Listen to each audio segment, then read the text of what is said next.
کم کھانا کھانے والے انسان ہمیشہ لمبی عمر پاتے ہیں اور بے شمار بیماریوں سے محفوظ رہتے ہیں، تندرست و توانا رہتے ہیں۔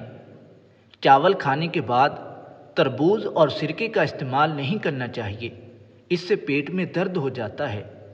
بھنڈی توری کھانے کے ساتھ دہی کھانے سے پیٹ میں بند پڑ جاتا ہے۔ پیاز، لہسن اور بادام ایک ساتھ کھانے سے معدے میں درد پیدا ہو جاتا ہے۔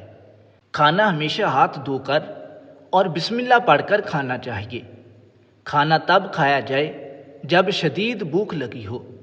صبح کے وقت ناشتہ ہلکا پھلکا کیا جائے، دوپہر کو پیٹ بھر کر اور شام کو بہت کم کھانا چاہیے۔ کھانا ہمیشہ تسلی اور اطمینان سے کھانا چاہیے۔ نوالے چھوٹے چھوٹے لینے چاہیے اور خوب چبا چبا کر کھانا چاہیے۔ کھانے سے پہلے پانی، چائے، دودھ یا کوئی اور چیز نہیں کھانی چاہیے۔ بدبودار کھانے سے مکمل پرہیز کرنا چاہیے۔ پھلوں کا استعمال اور دودھ کا استعمال ہمیشہ کھانے کے بعد کرنا چاہیے۔ کھانا کھانے کے بعد ہمیشہ دانتوں کو صاف کریں، خوراک کا کوئی ذرہ منہ میں نہ رہنے دیں۔ کھانا کھانے کے بعد عاجزی اور انکساری سے اللہ تبارک و تعالیٰ کا شکر ادا کرنا چاہیے۔ تربوز کھا کر دودھ پی لینے سے ہیضہ ہو جاتا ہے۔ خربوزہ کھا کر گرم دودھ پینا گویا موت کو دعوت دینا ہے۔ مچھلی کھانے کے بعد دودھ، گنے کا رس اور شہد نہیں استعمال کرنا چاہیے۔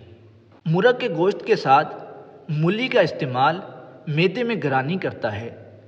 دودھ کے ساتھ کھٹی لسی، کھٹی دہی یا کھٹے پھل کھانے سے معدے میں درد ہو جاتا ہے۔